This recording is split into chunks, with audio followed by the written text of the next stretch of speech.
And I, Varsha. Half of the Finance and Investment Cell of Aryabhatta College, we welcome you to the second day of Finomena 2.0. With day one success of enriching interviews with thousands of viewers from all across India, we begin today with the same high spirit. On this good note, we would also like to extend our gratitude towards our principal sir, Professor Manoj Sinha. He's the backbone of our college. Our convener, Professor J.K. Singh sir, without whom this event would not have been possible, and also our coordinator, ma'am, Dr. Pritika Dua, who supported us in every way possible. Now, let us start with our event. Over to you, Varsha.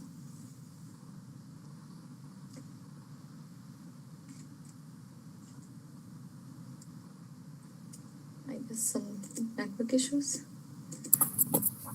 As we visualize a powerful and strengthened India in this decade, join us on an exclusive discussion on the topic, looking for inspiration in ancient India to build a better future in 2030. We are delighted to have you with us today, Mr. Christopher C. Doyle. He's a stellar and splendid author who is renowned for his providing an insightful reading experience to his readers. His work has been centered around ancient knowledge secrets and their fusions with science and history. A secret revealed, the Mahabharata quest, the Alexander secret, are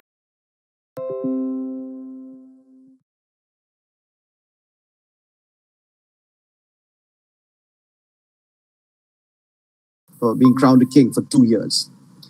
He was cruel and ferocious to begin with, but later on he acquired a reputation of an enlightened ruler. Under him, his dynasty reached its highest point, and for the first time in recorded history, almost the entire Indian subcontinent was unified, with only the southernmost tip remaining outside his empire.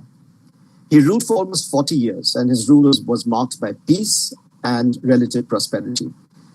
A legend built up around him as a model king who renounced violent conquest, and he devoted himself to ruling by and propagating dharma. Over time, the legend turned to myth, and this ideal ruler of ancient times became someone to look up to, but also someone who never existed. Now, we all know who this king was. Let's look at all the other pieces of the puzzle. Sultan Firoz Shah of Delhi was filled with admiration for two mysterious stone columns carved out of a single block of stone at Topra and Meerut. And he was so wonderstruck that he had them removed to Delhi. These columns had polished surfaces which made them shine like gold. And according to local legends in Meerut, they were the walking sticks of Bhima, the Pandav, and they were memorials to him. These columns also had inscriptions which could not be read. And William Finch, an English trader, thought that they were Greek inscriptions left by Alexander the Great. The script in which these inscriptions were written had long been forgotten, but they were also found in caves in Barabar and Ellora. William Jones, the great Indologist, thought that they were associated with a ruler from Ethiopia from around 1000 BC. For how could they be associated with an Indian king? I mean, there were no historical records of such a king creating these kind of monuments. Now, interestingly, the Vishnu Puran, the Matsya Puran, the Vayu Puran, and the Brahmananda Puran all mention a king called Ashoka the Great, but only in passing. Just a single mention as the grandson of Chandragupta and the son of Bindusara. And Dr. Horace Hayman Wilson, who discovered and translated the Raj Tarangini, he realized and he discovered that it states that Buddhism was introduced to Kashmir by a king named Ashoka. Let's look at some more pieces of the puzzle. The Mahavamsh, or the great dynastic chronicle of the Buddhists, spoke of a connection between a Lankan king and an Indian king called Dharmashoka of Jambudvip at the time when Buddhism was established in Sri Lanka. And the Mahavamsha was first translated by the Reverend William Buckley Fox and published in England in 1833. In chapter 5 of the Mahavamsha, there are details of the rule of Dharmashoka. It also mentions Bindusara, Chandragupta's son, and Bindusara's son, Priyadasi, who was also known as Ashoka. The Mahavansh also speaks of Priyadasi or Ashoka seizing the throne after his father's death and his war with his brother, Prince Suman, who was the heir to the throne. Ashoka defeated Suman and he became the king of Jambudvip. But for some strange reason, 1833, when this was published, it was ignored, despite all the clues that it furnishes about this mythical and mysterious king. In 1818, the inscriptions now called the Hathi Gumph inscriptions were discovered by Andrew Stirling outside Bhubaneswar. Colonel Colin Mackenzie, the Surveyor General of India at that time, recognized these inscriptions as the same script that was in Firoz Shah's pillars in Delhi. And the puzzle grew, because Andrew Stirling also refers to a 40-foot high stone pillar in the Bhaskareshwara temple in Bhubaneswar. Let me take you on a quick tour of this temple and show you some photographs that I took of the Bhaskareshwara temple. The moment I saw the temple, and I'm sure you will notice this, you will see that there is something intriguing about it. The shape of the temple is very different from any other temple in India. And I have seen a lot of temples, ancient temples. It does strike you as different, doesn't it? And I'll just show you the different sides of the temple. And you can see how oddly there's no symmetry to it, unlike all. It's not symmetrical. It has a very, very odd shape. And notice that it's on a stone platform, and beneath the stone platform, there is a foundation of very old, ancient laterite stone blocks. And on top of the stone foundation, you have an 11-foot high stone platform, which forms the base of the temple above it. So you can see the laterite stones, and you can see the stones on top. And this is the 11-foot platform on top of which you have the temple. Now, there is an arched gateway at the ground level in the stone platform, and there's a gate in front of it, but I took a photograph through the gate, and this is what I saw. There's a passage beyond the gate, shrouded in semi-darkness. Beyond another arch at the far end of the passage, you can see the secret of this temple, the solid base of an enormously thick pillar, which rises above the roof of the arched passageway into the heart of the temple above. And this pillar is actually the lingam in this temple. It's a Shiva temple. If we go up the stone stairs to the platform, we will then see the entrance to the inner chamber, and we enter a small antechamber from which you can see the top of the lingam, which is just above the floor of the chamber, and you can see that over here. And this is when we learn the secret of the temple and the reason behind its shape. It appears that the temple was constructed around the stone column that Stirling had talked about. Archaeological articles and even a Government of India website mention this as a fact. So this is not a theory. This is true. The lingam in this temple is actually the remnant of a much older stone pillar. In 1929, a stone lion was discovered in a 40 feet, and a stone bell capital and fragments of a pillar temple were recovered from a tank 2 miles west. All fragments of the same pillar which had originally stood on this site before the temple was built. And if you look at this slide, it shows you what the Odisha State Museum says. And it actually talks about these fragments being from an ancient pillar of Ashoka that was at the site. So this Shiva temple was built around the Ashoka pillar. Another piece of the puzzle. George Turner, who was a Sri Lankan, he wrote an article on the Mahavansh, and he spoke of the major role played by a Mauryan king named Ashoka in the spread of Buddhism. But Dr. Horace Hayman Wilson, who I had mentioned earlier, he was so caught up in his focus of the Sanskrit texts that he said this is all nonsense. He said Ashoka was a worshipper of Shiva and was an ideal personage, which when you translate it into simpler English, it basically means he was a myth. And Dr. Wilson's words carried a lot of weight at that time. Luckily for us, the Asiatic Society of Bengal eventually voted to fund or obtain funding for George Turner's research. And he published his research refuting a lot of Dr. Wilson's claims. This is the book that he wrote, The Epitome of the History of Ceylon. And it includes a translation of the first 20 chapters of the Mahavansh. It has details of Ashoka's rise to power and his seizure of the throne. This was the first time that Ashoka was established as a major figure in history. He was no longer a myth. Now, interestingly, the epitome of the history of Ceylon also mentions a Sri Lankan king, Devanampiya Tisso, or Tisso, beloved of the gods. Now, this is important because it actually has a very interesting role to play in this story. Now, you'd have thought by after the discovery that Ashoka was a historical figure, that this puzzle would have been solved by now. But there was more confusion to come. And let's look at that. In 1837, Lieutenant Markham Kitto discovered an inscription in Doyle, which is also outside Bhubaneswar. And he was told about this inscription by locals in Bhubaneswar when he was making a copy of the Hathi Gumph inscription that I showed you earlier. And this is what the inscription looks like today. It was found along with this elephant. Another piece of the puzzle, James Prinsep. Finally, James Prinsep, after a lot of work, managed to translate the Delhi pillar inscription, the Firoz Shah pillar. And this is what the inscription was, and this is what it said. Devanampiya Piyadasi Laja Hevam Aha, which translated into English is, "Thus spake King Piyadasi, beloved of the gods." So was the puzzle finally solved?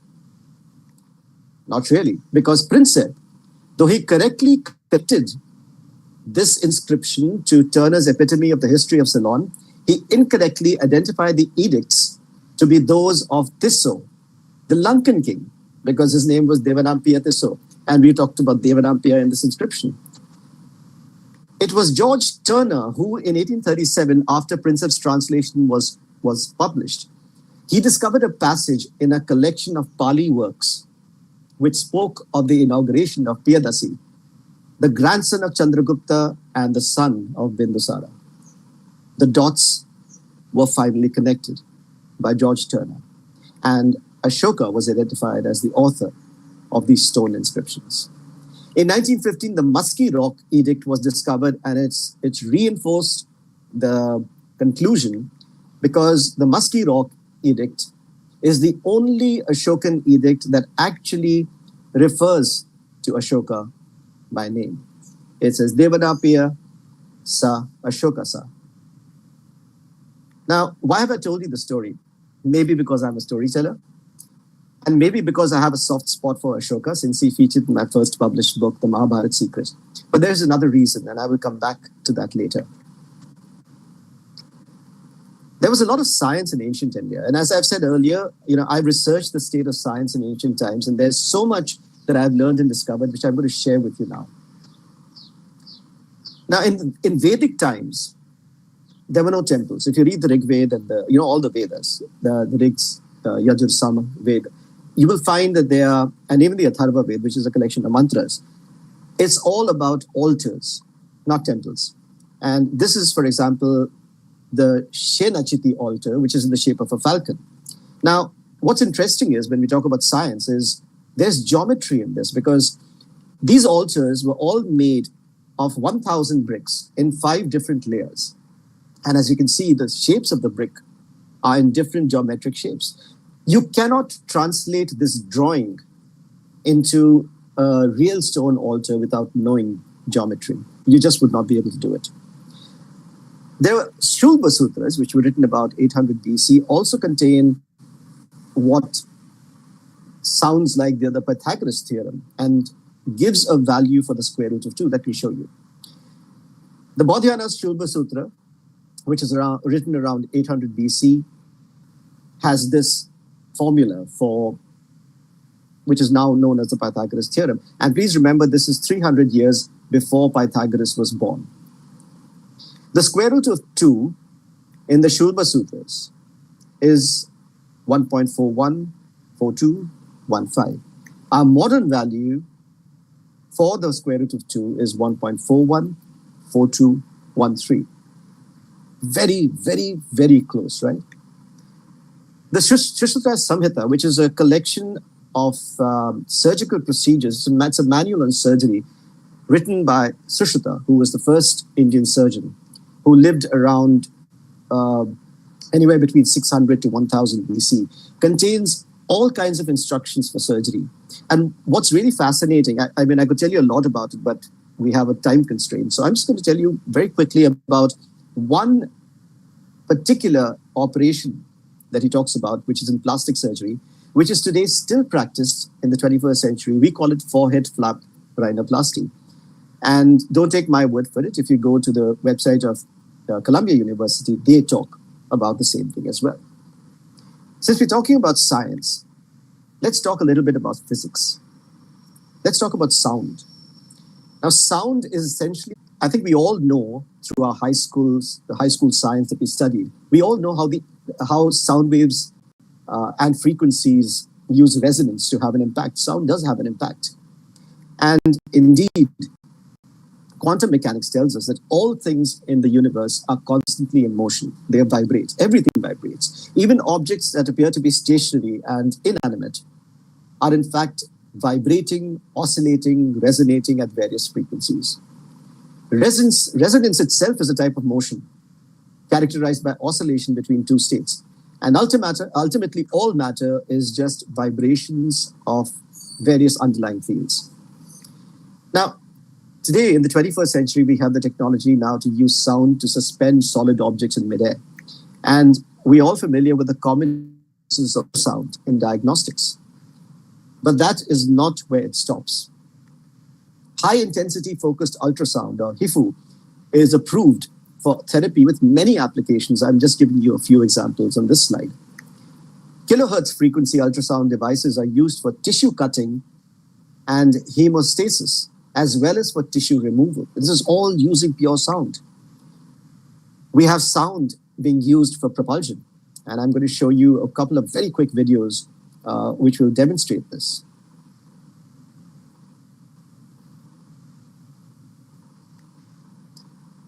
Here's the first one.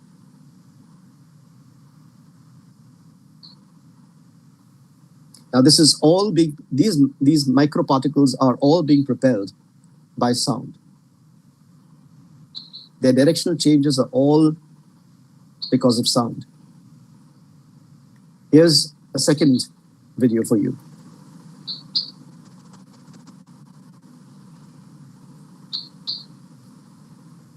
And both these videos I'm showing you are based on studies which have applications in therapeutics and non-invasive surgery, which means you can actually conduct surgery without cutting open the human body. The field of sonogenetics is a new field where you can actually manipulate neurons in the brain, within the intact brain, without opening it up, across different species. Brain cells, heart cells, or other cells can be activated using this new method, which uses ultrasound. The field of sonothermogenetics can actually control behavior by using ultrasound to stimulate a specific target deep in the brain. This has applications in cell-specific brain therapy. Acoustic tweezers use sound waves to manipulate small particles suspended in liquid, with applications in fields like microrobotics, drug delivery, cell and tissue engineering. And when it becomes difficult to push things around with sound, things that are smaller than some of the smallest viruses, for example, you have acousto-electronic nanotweezers, which use sound to create electrical fields that move particles around. There are also scientific studies that demonstrate the impact that sound has on plants. Transcriptional and hormonal changes in plants, for example, as a result of sound vibration. The hormones change. And exposure to traffic noise, there have been experiments conducted here, where because of the traffic noise, there's a reduction of hormones associated with healthy growth and development, and elevated levels of stress hormones. There are also higher levels of chemical compounds associated with stress in plants as a result of traffic noise. I could go on and on, but I'm going to stop here. I think I've made my point.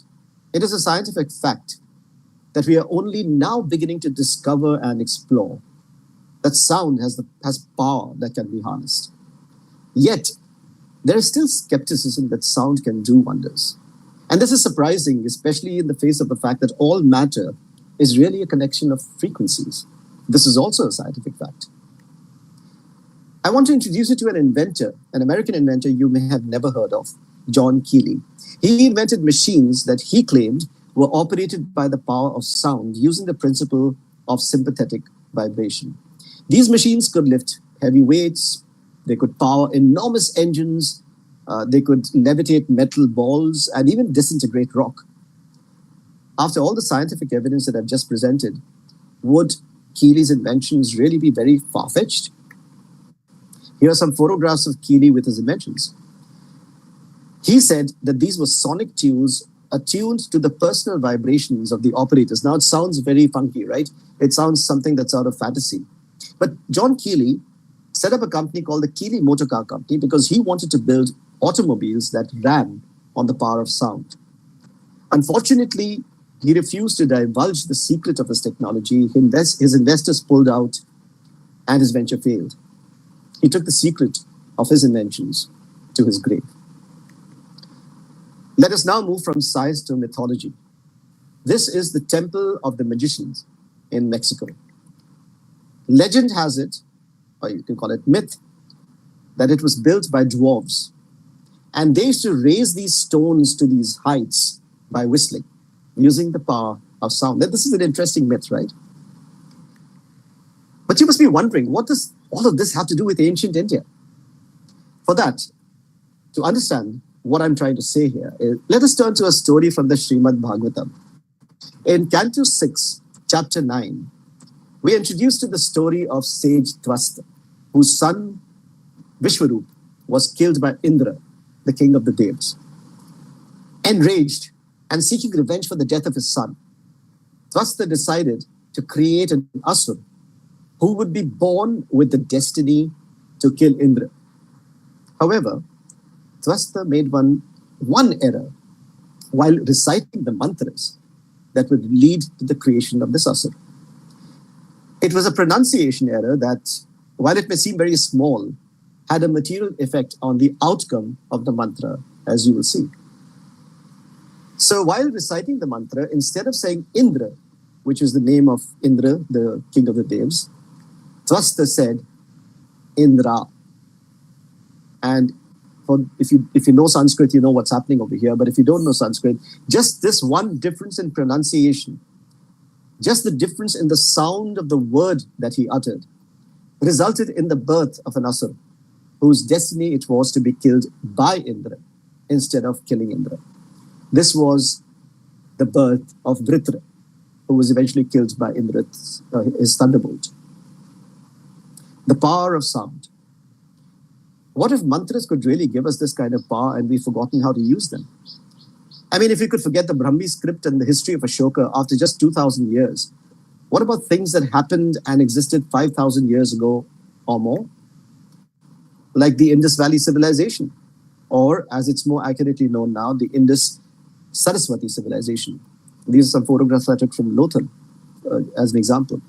And even if you don't go back to 2700 BC, even in more recent times, let's look at the 5th century BC, a king called Ajatashatru and his war machines. You probably have never heard of them.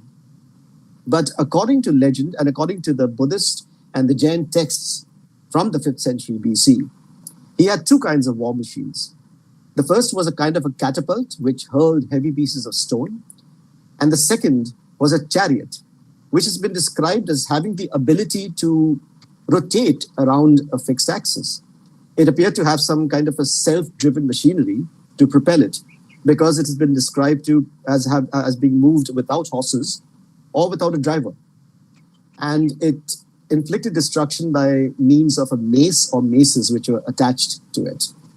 It has been speculated that it was possible that this person was concealed inside to turn the wheels. Very, very much like similar machines during the Middle Ages in Europe. This machine has also been compared to tanks in modern times, by the way. But both these machines of Ajatashatru were far advanced for their times and were devastating in the battlefield. Why go so far back? Let's look at something much closer, which is not even 2,000 years ago. Smallpox inoculations. Now, a letter by a gentleman called R. Colt, written in 1731, and this photograph is an account written by J.Z. Holwell in 1767. Both of them talk about smallpox inoculations in West Bengal. And it's interesting because if you remember, Edward Jenner invented the smallpox vaccine in 1796. But there were smallpox inoculations happening in India much before that. There's more. Let's take a quick look at these verses from my ancient texts. And now I'm going to be speculating a bit, but it's interesting speculation. In all these verses, you will see there's mention of innumerable universes. And here you have unlimited universes. Again, innumerable mundane universes. Now, the reason why I'm highlighting this is interesting to think about this. In contemporary physics, you have the concept of multiverses. Is there a hint of this knowledge, if not the mathematics in our ancient texts? How much more knowledge could there be which we could use, but which is buried in our ancient texts? The American mathematician David Pingree estimated that there are 30 million manuscripts in India. And out of these, more than 90% have not been read or translated. K.V. Sarma in 1996-97 estimated, he basically studied 247 repositories in Kerala and 147 repositories of manuscripts in Tamil Nadu. He said only 6.6% of millions of manuscripts lying there were edited and published. We haven't even started reading about our past. All those ancient texts are still lying there. So as we have seen from this brief glimpse I've given into our past, there's a lot to be inspired from in our ancient past. But I want to be very clear about one thing. It is what we make of our learnings from our past glory that will enable us to build a glorious future. If we are content with just basking in the glow of our past glory, then we will get nowhere. So I would now like to talk about using our ancient knowledge to build a glorious future for India in 2030. I want us to go beyond being inspired. It's time for action. It's time we rise beyond being proud of our past to using our past to build our future. How do we move then from inspiration to action? Now, when my books were first published, many people asked me, why do you write about the past? Why do you connect science and what we commonly call mythology? Isn't there a danger, people ask me, that people will glorify the past and stop thinking about building a future? My response to that was, how can you build a future if you don't know your roots? How can you confidently take your place in the world if you don't learn from the past? But these people had a point, a very valid point, because it is so easy to point to the past and say, see how great we were. When I first started researching the Mahabharata almost 20 years ago and then started writing my books, it was because I could not find any deep research on the Mahabharata that actually tried to uncover the truth behind the stories, the facts underlying the fiction. I wanted to explore, investigate, and understand the scientific knowledge in ancient India through a study and analysis of our ancient texts. But I was forced to do it using fiction only because there's no research, no analysis. There are no reliable and robust academic studies that have focused on ancient science. Yet there was science in ancient India. I've just shared with you some examples. And I want to give you some examples of the mistakes that we are making in interpreting the knowledge of ancient India. If we continue making these mistakes, how are we going to build a future for India in 2030? My first example deals with the question of nuclear weapons in the Mahabharata. A lot of people talk about this. A lot has been said about this, but I'm going to be focusing on one so-called verse from the Mahabharata, which has been quoted by almost every website or blog post that claims that there were nuclear weapons in the Mahabharata. And this is the verse. And it is amazing, even shocking, how many people have been fooled into believing that this is a real verse from the Mahabharata and that this is evidence that there were nuclear weapons in the Mahabharata. To begin with, the Mahabharata is written as shlokas, and I'm going to share some of those with you just now. Shlokas are couplets. They're 2-line verses, not long verses like this. But even if we were to accept that this is a long sequence of shlokas, there's a problem. This sequence of shlokas simply does not exist in the Mahabharata. Let me show you. So this is the fake verse. And if you look at the portion which is in red, it was an unknown weapon, iron thunderbolt, a gigantic messenger of death, etc. This is actually copied from the Mosalpat, chapter 1, where you can see there's a talk about an iron thunderbolt being reduced to ashes in both these verses, 25 and 26. But the verse on the left does not exist. The verses on the right do not refer to a nuclear war. It's a war between, within the Vrishni clan, when the Yadavs get, they start fighting with each other and destroying each other. There is no nuclear war over here. Let's move on. Let's look at the last two verses of this. And this is from the Mosul part of chapter 2. And again, everything that's in the verse, the fake verse, is there in the Mahabharata, but in totally different places. And again, you can see is the Vrishnis and the Andakas who are fighting with each other. This is not a nuclear war. The last nail in the coffin of this fake verse is the very first so-called portion of so-called verse of this. This is copied from something in the current part, chapter 34. There are three shlokas over here where you can see this. And, the moment you see the first word of the fake verse, Gurkha, you should start suspecting something, because Gurkha does not feature in the Mahabharata anyway, right? And this whole thing about, this is supposed to be a description of a nuclear bomb going off, the power of the universe and the projectile, 10,000 suns. But what's in the current part is actually a description of Mahadev, Lord Shiva. The energies of the entire universe were united together in Lord Shiva. He was in an excellently equipped Viman. Yes, there was a Viman there, but it was Lord Shiva's Viman, not a nuclear weapon. And the 10,000 suns is Lord Shiva. He was so brilliant that it was like 10,000 suns. It was not a nuclear weapon going off. It was people looking upon Lord Shiva, who was so splendid that he blazed with brilliance. My last example, before I run out of time, the Khandavprasth Daha, or the burning of the Khandavprasth forest. Now, the incorrect version of the story from the Adi Parv is that the Khandavprasth forest was burned down so that the Pandavas could build their city of Indraprasth. Now, this is probably because most people have not read the Mahabharata, but gone by hearsay, which is quite possibly off the mark. Let me share with you some real shlokas from the Adi Parv. Now, this is Dhritarashtra talking. We have decided that you will stay in Khandavprasth. Therefore, all you who are non-envious go forth to live in Khandavprasth, which contains many towns and broad roads and contains people. And then it says, in accordance with this speech, they with their friends and followers went to Khandavprasth, taking with them all kinds of jewels and the best sort of things. And the sons of Pritha lived there for many years. So Khandavprasth, which is said to contain people, towns, broad roads, hardly sounds like just a forest to me. It sounds like a well-planned district, doesn't it? I'm not saying this the Mahabharata is. But yes, the forest is a part of this district, as we will see just now.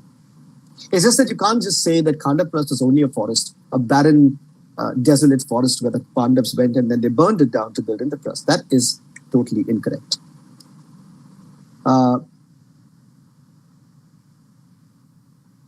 Let's look at this verse. Vaishampayan said, having accepted the king's word and having saluted the king, those great humans set out for that dense forest. Having obtained half the kingdom, they entered Khandavprasth. After going there, led by Krishna, they made it like heaven. So they did go to a forest. It was part of Khandavprasth district. This shloka says, those great Maharaths, selected with the assistance of Dvapayan, a sacred and auspicious place, performed the propitiatory ceremonies and measured out a piece of land to found a city. This is well before the Khandavprasth forest was burned down. They measured out the land for the city while the forest was still there. These two shlokas. It was surrounded by a moat as wide as the sea and by a wall rising high up to the sky. It was as white as the white clouds or the rays of the moon. the foremost of cities, was as resplendent as the city of Bhogavati of the Nagas. The streets were all wide and excellently laid out.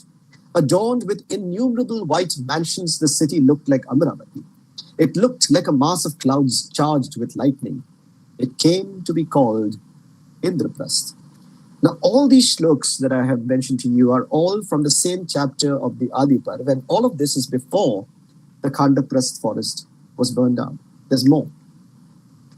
Having been welcomed by them, that is Nakul and Sahadev, as described in an earlier shlok, the Vrishni heroes of great prosperity entered Khandaprasth, which was well adorned with flags and standards. Every part of the town was full of the sweet scent of burning aloe. The whole city was full of happy and healthy people and crowded with traders and merchants. This, again, is well before Khandaprasth was burned down.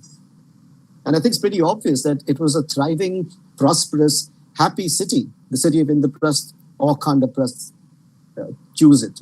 Mahabharata uses both the names. So this is hardly the description of a forest. It's more that of a beautiful city. One last piece of evidence that Khandaprasth was not burned down to build Indraprasth. When at the command of the king Dhritarashtra and son Shantanu, the Pandavas had taken up their abode at Indraprasth, they brought under their sway many other kings and monarchs. So there's clearly a passage of time after they arrive at Khandaprasth and establish Indraprasth, during which time they annex other kingdoms. And this is well before the Khandaprasth forest was burned down. And finally, there is absolutely no archaeological or other evidence that Indraprasth or Khandaprasth stood where people say it stands, the Purana Killa in Delhi today. None of the ancient texts, including the Mahabharata and the Purans, give any indication about the location of Indraprasth. It could have been located anywhere around Delhi. Any speculation about its location is just that, speculation and guessing. It is impossible to say where Indraprasth was actually located. Now, I've given just a few examples. There are many, many more, but they all point to a few factors that need to be corrected if we are to understand our past in order to build our future. The first is that there are not enough scholars to read, translate, and interpret all the ancient manuscripts that still exist. Even for Sanskrit texts, most of the Sanskrit scholars are not Indians. They are Westerners. So we still rely on Western translations and interpretations, which mean that a lot of nuances get missed. The second reason is that nobody reads the original text anymore. If I was to ask how many people listening to me today have read even the English translations of the original text of the Mahabharata or the critical edition, I would be very surprised if more than a handful would say, we've done it, we've read it. The third reason is that despite not having read the original texts, most of us are quick to jump to conclusions. And the fourth and final reason is that research into our past knowledge is either absent or inadequate. If you do a search of scientific research papers, and I do a lot of that when I'm researching for my books, there are very, very few research projects that are studying any of the examples of ancient science that I have given you today. In the absence of research and understanding, how do we use our ancient knowledge to build a bright future? Now, with this in mind, I launched in January this year a series that studies and explores the original text of the Mahabharata. In this series, I present the original Sanskrit text along with an English translation and also explain the meanings and interpretations of the shlokas. It's not a retelling or translation, it's an exploration of the Mahabharata called Revealed Mysteries of the Mahabharata. And it's available in video episodes and for online reading. And the reason why I'm telling you about this is that this is available at the Quest Club Gold on my website. The Quest Club is a free club for my readers. I have not made this series on the Mahabharata public, but since I'm talking to you today about ancient knowledge and using it, if anybody is interested, you can always join the Quest Club for free and then upgrade to Quest Club Gold and access the series. But the point is that we cannot build any kind of future based on incorrect information. Knowledge is power, but only if that knowledge is scientific and acquired after research and validation. And that's what I ask for today. If we are to build a glorious future for India in 2030 based on our ancient past. We need more people, more of us, more Indians to learn our ancient languages, to study our ancient texts, and extract the ancient knowledge that is buried within them. We need scientific research to build on that knowledge and make new discoveries or resurrect ancient discoveries. We have forgotten our past, like Ashoka, the Brahmali script, the Indus Valley civilization. It is time to recover that past knowledge that is forgotten and move forward to build our future in 2030. Come, let us begin that journey today. Thank you.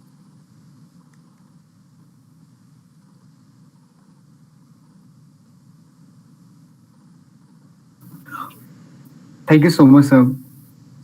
Words cannot express the feeling that what I've been feeling right now for the past, I can say 45 minutes. Like going through the journeys from like we started with Ashoka and the dynasty to like the modern science and how we have, you can say, incorporated or inculcated all of that, but still have not, gave credits to all the things in the past that have happened. For me personally, I believe, and I have also am avid reader like of the history and the past and how we can learn from the past to have a better future ahead. This is something like what of a very, I can say, like epitome of, you can think of the feeling that I'm feeling right now. Just we have one question from the audiences. It's from, just a second. From Ujjwal Singla. Ujjwal asks, I have read your books, The Mahabharata Quest, and no doubt it's amazing. I just wanted to ask that other authors like Dan Brown or Amish Tripathi makes the science book look really easy. But in the Mahabharata Quest, it was quite difficult. So can you just explain this why? Okay, there are a couple of reasons. First of all, thank you. I'm glad you enjoyed reading my books. I appreciate that. So there are a couple of things. One is a lot of other authors, and I'm not going to take specific names over here because I'm not trying to run people down over here, but a lot of authors fictionalize the science. And it's, some of the theories that are put into their books are not really real science. So there would be some scientific facts and they would add on science. Whereas in my books, I don't create the science. I use real science. And therefore, it is very difficult to simplify some of the science because it's real. And it becomes very, very difficult to do that. So, it's not, and I'm not saying all authors use fictional, science instead of facts, but a lot of authors do that. So if you use the real science and you try and fictionalize it, then you will see the difference if, both of them are put together in one theory. So I make fictional connections between the Mahabharata and the science. Those connections are fictional, but the science is very real. And whatever I take from the Mahabharata is based on facts.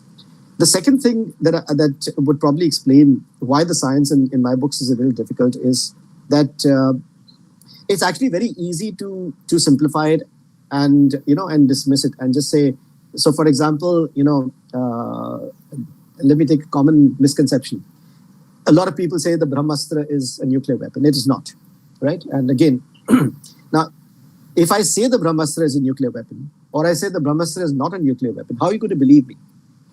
Right? So, for example, the example I gave you today of misconceptions from the Mahabharata, I actually went into each of the shlokas, pulled them out for you, and explained. If I just said, "Oh, there are no nuclear weapons in the Mahabharata," there'd be a lot of people saying, "Oh, he doesn't know what he's talking about," right? Or if I said the Khandaprast forest was not burned down to make way for Indraprast, a lot of people will say, "Oh, he has not read the Mahabharata." And I like my books to be credible. When you read my books, I want you to believe that the story is true, that what I'm describing in it could have happened. And therefore, I present the science in a little more detail so that if people doubt what I'm saying, you can always Google what I've got in the books. And you will see that all the facts that I present as facts are the truth. They are real. That's real science over there. So I do that more for credibility. I don't want to be the kind of author who says, "Oh, this was a nuclear weapon." If I say there's a nuclear weapon, I have to explain why I think it's a nuclear weapon. And then I would give details of the science that explains why it's a nuclear weapon. So yes, I understand that makes it a little more difficult for readers, but I believe that it also makes the story much more credible, and any theory that I'm presenting, it makes it more credible because it is based on real research and real facts. Like some of the things I told you today, I talked about genetics, thermogenetics, and if I didn't tell you, if I hadn't shown you those videos, for example, it would be very easy to dismiss it and say, this guy's creating all these things. It's all fiction, and it could be fiction unless I present proof. So that's why the science becomes a little complex, because I'm presenting proof that it's actually real. I hope that helps to explain. It did, sir. It did.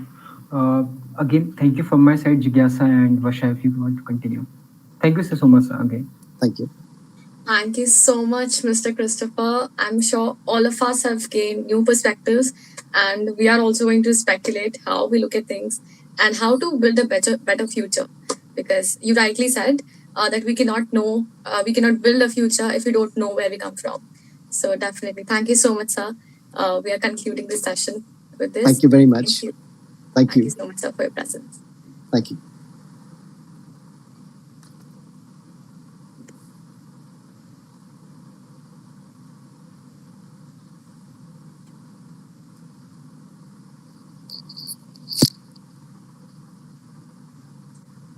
Okay, thank you so much, Aman and Anshuman, and thank you so much to all our viewers. I have some